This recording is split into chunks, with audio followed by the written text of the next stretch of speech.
The True Life Story of a Passionate Immigrant Parent, by Olusegun Oyenuga, www.101tipsforimmigrantparents.com. Although you made the right choice by moving to another country, you feel helpless as you witness your children lost in a culture that is not their own. Deep inside the core of your being, you hold your culture, your traditions, and the language of your homeland dear to your heart.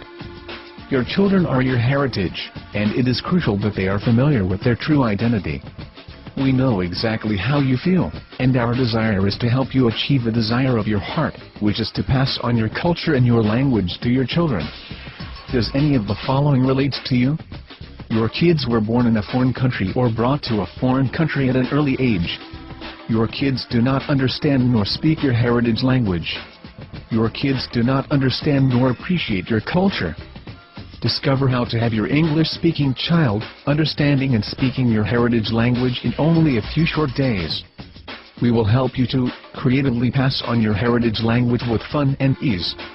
Motivate your kids to want to learn and speak your heritage language.